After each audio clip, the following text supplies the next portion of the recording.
Puxar, depois que puxar, manter, depois que a gente manteve, soltar, ok? A gente sempre começa pelas pompagens mais superiores, dá para tirar essa blusa ou não dá? E ficar constrangido a gente para de filmar. Ui!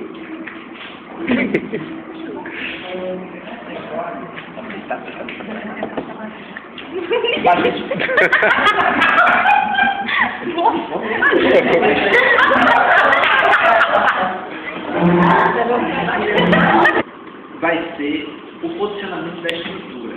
Claro que para uma cervical isso se torna fácil, mas se a gente fosse trabalhar a estrutura como bíceps, já já a gente vai ver, dificulta um pouquinho mais, tá?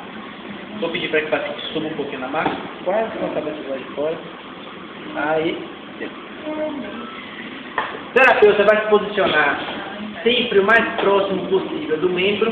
Teremos algumas terapias que são indiretas, mas nas terapias diretas, o mais próximo possível, então, do segmento. Essa cadeira está muito baixa para mim como terapeuta, ou a maca está muito alta. Normalmente as macas de pompagem, a terapia manual são um pouco mais baixas, então eu estaria trabalhando mais ou menos nessa altura daqui. O que eu boto? Minha caneta. Eu não vou fazer essa não, achada na roupagem. Formas de mãos. Isso é importante também para que o terapeuta consiga ter uma melhor pega, uma melhor pegada. Então nós temos as mãos lateralizadas, dessa forma.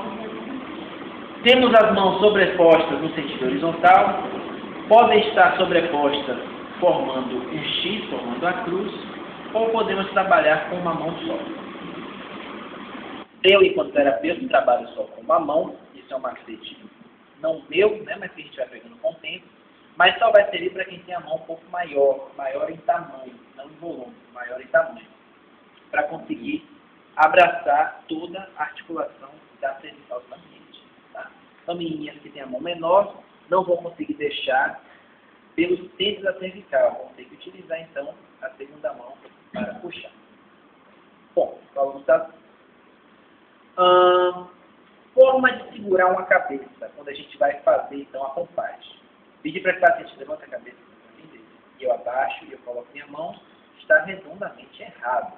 Porque no momento que a paciente já faz a flexão, ela vai tensionar. No momento então aqui da extensão, ela continua tensionando.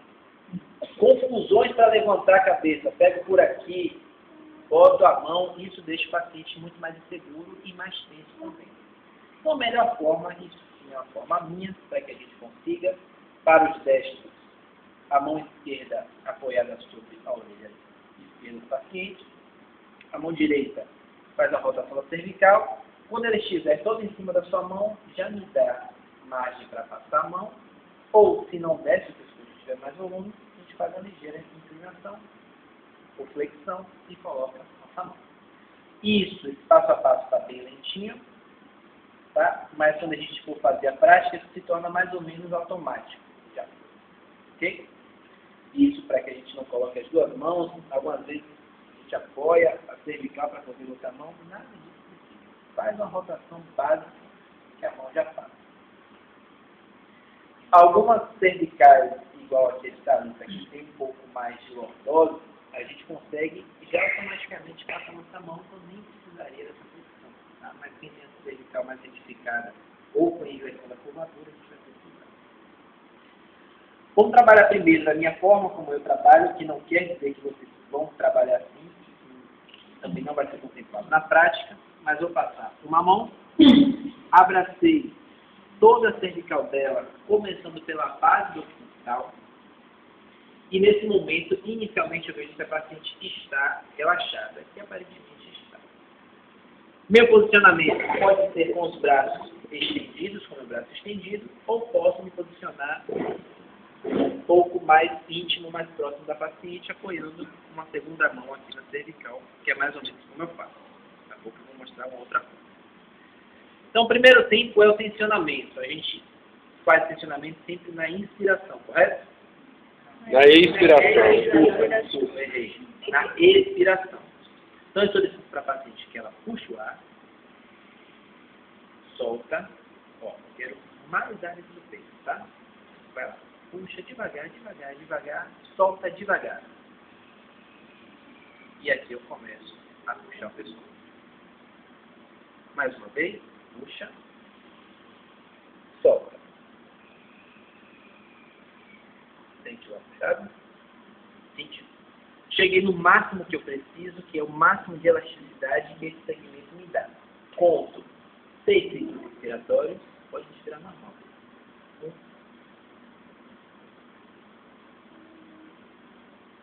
2, 6, 8, 4, 5, o sexto ainda faz parte do funcionamento, 6. A partir de agora, vai ser puxar o ar um pouco mais fundo e solta, relaxa. Não consegui soltar todo, vai mais uma, solta. Agora, tá? Com as duas mãos, para vocês, do lado de cá, era só isso aqui, tá? Estava puxando e depois soltando, tá? Isso aqui que eu fiz, vou mostrar de um lado, isso aqui que eu fiz e isso aqui do lado de cá que eu fiz, é diferente disso aqui, ó. Puxar a cabeça como um todo. Isso é uma decapitação ou uma pompagem articular. Isso é uma pompagem articular. Existem diferenças. Quando a gente começar a praticar, eu vou mostrar melhor. Com as duas mãos, como normalmente os terapeutas fazem, que é com as duas mãos sobrepostas em X, com as pontas dos dedos unidos. Então coloco de um lado e de outro e faço a mesma terapia, bastante cuidado com a orelha para não apertar demais. Vai lá dele, puxa e solta. Mais uma e solta. Legal. Nessa terapia, eu preciso falar que a gente vai cravar os dedos, então puxar o tecido para cima, tá? Por quê? Cópia de Bruno aí que perguntou. Sempre quando a gente está inspirando, a gente está contraindo a musculatura global do corpo inteiro, do pé à cabeça. Claro que em menor grau nas regiões mais distais, mas a partir de tronco cervical toda se contrai. Se eu puxo, eu contraio a musculatura. Se eu solto, você fica relaxado.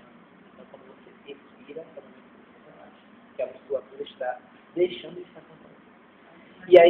E aí, se eu peço a paciente inspirar, inspira e eu puxo, ela está forçando a musculatura e eu estou tentando alongar a musculatura. A face. Então, os movimentos contrários. Mostrei com os dedos assim, com os dedos lateralizados um pelo outro, a mesma coisa, nada muda. E com as mãos sobrepostas, que eu acho muito mais difícil, mas tem gente que se dá bem. Foi? A Adriana só faz assim, né? Então, algumas pessoas utilizam, eu não gosto tanto, mas isso é particular, não é que está errado. Tá? A forma que eu me dou melhor é com uma mão só. Ou a direita ou a esquerda. Para cervical, interessante, muito importante que a gente não faça nunca uma flexão de cervical alta, aquele movimento do cinto. Isso aqui não pode acontecer. Durante toda a pompagem, eu vou olhar para o queixo da paciente e vou ver que o queixo dela não se move, nem para cima e nem para baixo. Ok? Puxei, soltei. Puxei, soltei. E o queixo não se moveu. Tá? Caso essa cervical esteja tão tensa que quando eu puxar a cabeça do paciente vai para cima, a gente pode fazer uma outra marca.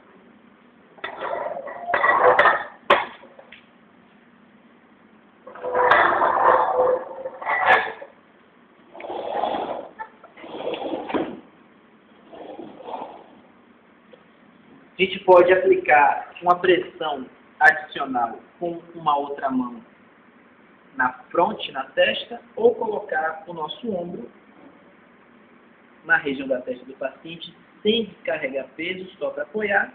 E aqui eu faço o mesmo movimento. Evitando então que a cervical suba e a gente faça esse movimento a gente vai utilizar muito mais na tração cervical do que na pompagem. Mas em alguns casos extremos, acho até que aqui na sala a gente não vai encontrar. Na pompagem mesmo a gente tem que usar. Na decapitação, na tração, a gente utiliza porque quando eu puxo a cervical do paciente, sempre ele faz essa posição. Então termina eu decapitando as partes baixas da cervical e a alta não. Por outro lado, se eu coloco uma pressão de suporte, eu consigo puxar toda a região cervical. Bom, vamos parar nessa e vamos fazer, daqui a pouco eu mostro.